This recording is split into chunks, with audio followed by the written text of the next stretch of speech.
요새는 꽤 자주 보이지만 그럼에도 드림카를 떠올리면 가장 먼저 생각나는 포르쉐. 포르쉐가 정말 드림카였다는 사실 아시나요? 오늘은 스포츠카의 상징 포르쉐의 브랜드 히스토리를 연구해 보았습니다.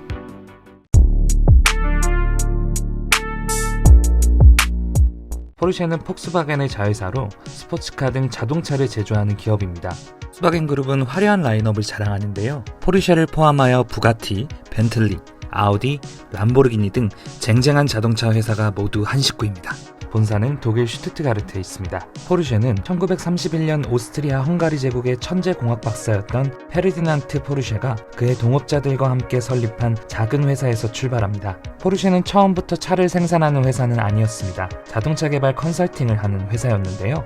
1933년 독일 나치당이 집권하면서 주요 지지기반이었던 노동자 계층의 환심을 사기 위해 여러 복지 정책을 추진했습니다. 당시 히틀러는 자동차를 통해 유럽을 자유롭게 오가게 하는 계획을 구상했고, 이를 위해 아우토반을 건설했으며, 다른 한편으로는 페르디난트 포르쉐에게 독일 국민들이 쉽게 구매할 수 있는 저렴한 승용차를 제작하라는 명령을 내립니다. 이 프로젝트를 수행하기 위해 독일 노동전선이 대규모 보조금을 투입하는 기업 폭스바겐이 창립되며 페르디난트 포르쉐에 의해 KDF 바겐이 탄생합니다. 어디서 많이 본 것 같죠?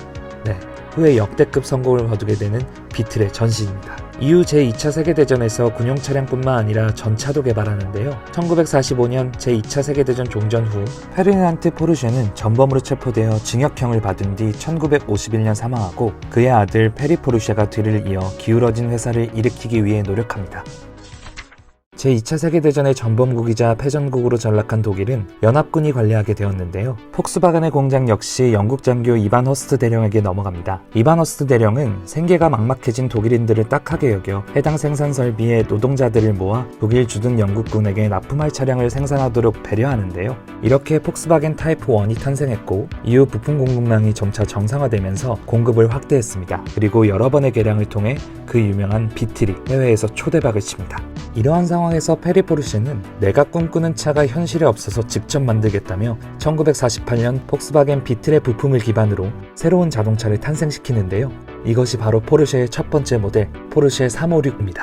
포르쉐 356A부터 BC로 개량하며 대부분의 폭스바겐 부품은 포르쉐 부품으로 대체되었습니다.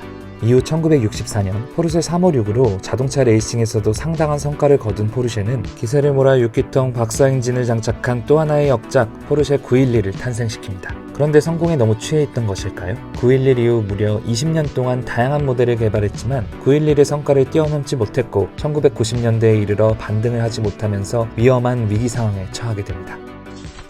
난세에는 항상 영웅이 등장한다고 했던가요? 1993년 벤델린 미드킹이 새롭게 CEO로 부임합니다. 벤델린 미드킹은 포르쉐의 체질을 대폭 개선하는데요. 개발 비용을 대폭 절감하고 생산성에 치중했습니다. 그래서 911의 반값 수준으로 구매할 수 있는 모델 포르쉐 986, 즉 박스터를 출시하여 역전 그랜드 슬램을 칩니다. 이후 세계적인 SUV 열풍에 편승하여 폭스바겐과의 공동 개발 프로젝트를 통해 우리가 잘 알고 있는 황소개구리, 별명이 그렇고요, 카이엔을 출시하여 연타석 홈런을 칩니다. 이 카이엔은 폭스바겐의 투아렉 플랫폼을 활용해서 만들어진 역작이라고 하죠. 카이엔은 위기의 포르쉐를 구한 것뿐만 아니라 포르쉐가 럭셔리차 브랜드 트렌드세터로 자리 잡는 데 큰 공을 세웁니다. 카이엔 이후 SUV에 1도 관심 없었던 고급 브랜드들이 부랴부랴 SUV를 출시한 것을 보면 답이 나오죠.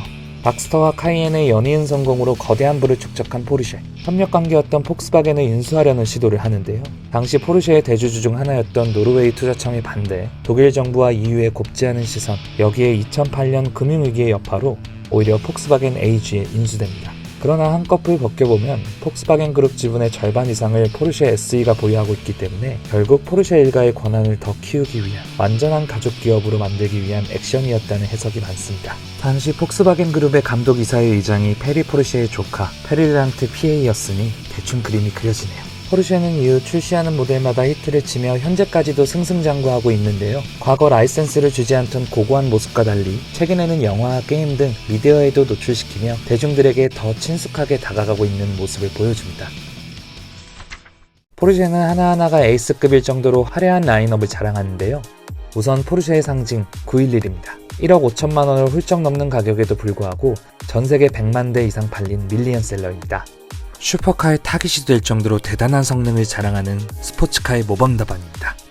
그리고 위기의 포르쉐를 구한 박스터는 다시 봐도 예쁘네요.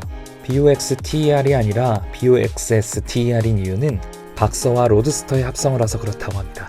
귀여우면서도 강력한 이미지로 인해 젊은 셀럽, 영엘 리치들에게 인기가 많습니다.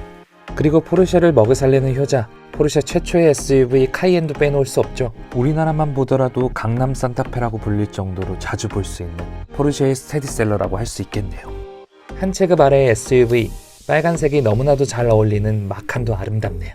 마칸은 인도네시아어로 호랑이를 뜻하는데요. 한국에서는 카이엔, 파나메라에 밀리지만 세계적으로는 가장 많이 팔리고 있습니다. 가격과 성능, 두 마리 토끼를 모두 잡은 라인이라는 평을 받고 있습니다. 그리고 2005년에 혜성같이 등장한 쿠페, 카이맨이 있는데요. 박스터 기반의 모델로 스포츠 쿠페의 상징이라고 할 수 있습니다. 2015년부터는 박스터와 묶어 포르쉐 718로 불리고 있습니다.